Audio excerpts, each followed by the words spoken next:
কয়েকদিন ধরে যেসব ঘটনাগুলো ঘটছে কলেজে কলেজে একটা বিশৃঙ্খলা সৃষ্টির চেষ্টা চলছে। একটা অপশক্তি, অশুভ শক্তি, সেই যে বলে না মণি হারা ফণি, তো যদি সাপের মাথার মণিটা যদি হারিয়ে যায়, পাগল হয়ে যায় সাপ।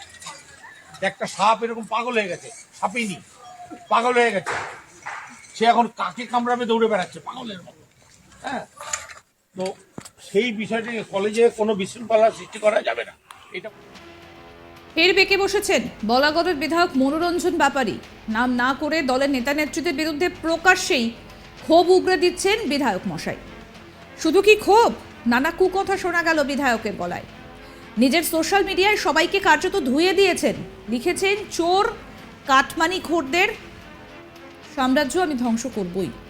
যারা তার পোস্টে কমেন্ট করেছেন তাদেরও ছেড়ে কথা বলেননি মনোরঞ্জন ব্যাপারী। কিন্তু এমন কি হলো যে কারণে হঠাৎ করে দলের কর্মীদের বিরুদ্ধে রেগে গেলেন তৃণমূল বিধায়ক? একটা ভাইরাল ভিডিওতে দেখা যাচ্ছে বলাগড় কলেজের সামনে কিছু লোকজন নিয়ে দাঁড়িয়ে তৃণমূলের নেতাদের একাংশকে তুলোধনা করছেন বিধায়ক। এক নেত্রীর নাম না করে তাকে সাপের সঙ্গে তুলনা করছেন। জিরাটের এক তৃণমূল নেতাকে মাতাল তোলাবাজ বলছেন। কি করে স্কুল শিক্ষক হয় এমন ব্যক্তি, সে প্রশ্ন তোলার পাশাপাশি ঘুষ দিয়ে প্রধান হয়েছেন বলেও দাবি করছেন। তিনি বলেন একটা অশুভ শক্তি কলেজে বিশৃঙ্খলা করার চেষ্টা চালাচ্ছে।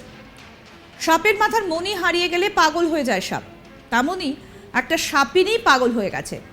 সে এখন কাকে কামড়াবে দৌড়ে বেড়াচ্ছে। কলেজে কোনো বিশৃঙ্খলা সৃষ্টি করা যাবে না।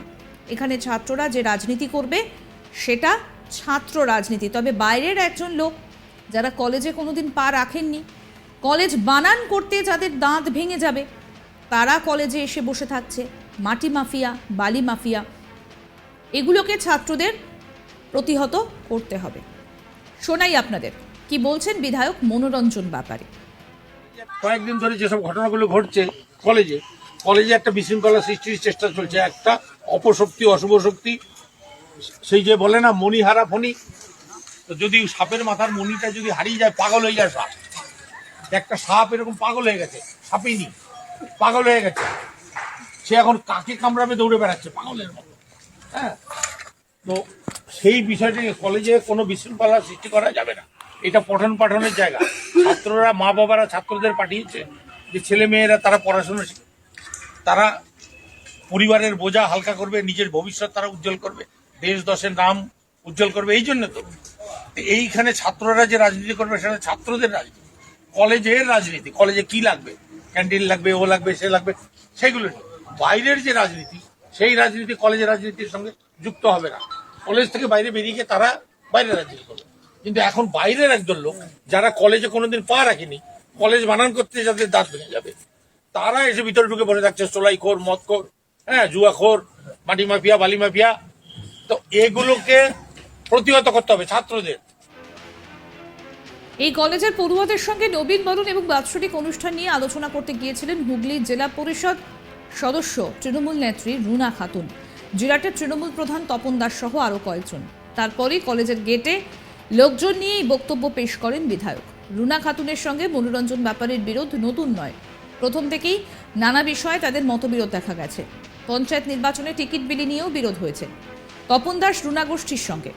তাই কলেজে যাওয়ায় তপন দাসকেও একহাত নিয়েছেন বিধায়ক। বলাগড় কলেজ পরিচালন সমিতি আগে ছিল বহিষ্কৃত তৃণমূল নেতা শান্তনু বন্দ্যোপাধ্যায়ের হাতে, বর্তমানে তা রয়েছে মনোরঞ্জন ব্যাপারীর হাতে। আর সেই কলেজে অন্যের ঢুকে পড়া পছন্দ নয় বিধায়কের। তার জেরে দলেরই নেতা নেত্রীদের কদর্য ভাষায় আক্রমণ বলে মনে করছে জেলার রাজনৈতিক মহল। কি বললেন মনোরঞ্জন ব্যাপারী, আসুন শোনাই আরো একবার। কয়েকদিন ধরে যেসব ঘটনাগুলো ঘটছে কলেজে কলেজে একটা বিশৃঙ্খলা সৃষ্টির চেষ্টা চলছে। একটা অপশক্তি, অশুভ শক্তি, সেই যে বলে না মণি হারা ফণি, তো যদি সাপের মাথার মণিটা যদি হারিয়ে যায়, পাগল হয়ে যায় সাপ। একটা সাপ এরকম পাগল হয়ে গেছে, সাপেই পাগল হয়ে গেছে। সে এখন কাকে কামড়াবে দৌড়ে বেড়াচ্ছে পাগলের মতো। হ্যাঁ, তো সেই বিষয়টি কলেজে কোনো বিশৃঙ্খলা সৃষ্টি করা যাবে না। এটা পঠন পাঠনের জায়গা।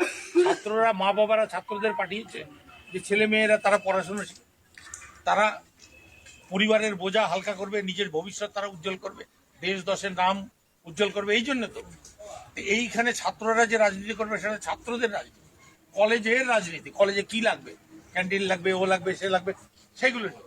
বাইরের যে রাজনীতি, সেই রাজনীতি কলেজের রাজনীতির সঙ্গে যুক্ত হবে না। কলেজ থেকে বাইরে বেরিয়ে গিয়ে তারা বাইরে রাজনীতি করবে। কিন্তু এখন বাইরের একজন লোক যারা কলেজে কোনোদিন পা রাখেনি, কলেজ বানান করতে যাদের দাঁত ভেঙে যাবে, তারা এসে ভিতরে ঢুকে বসে থাকছে সোলাইখোর, মদখোর, হ্যাঁ, জুয়াখোর, মাটি মাফিয়া, বালি মাফিয়া। তো এগুলোকে প্রতিহত করতে হবে ছাত্রদের।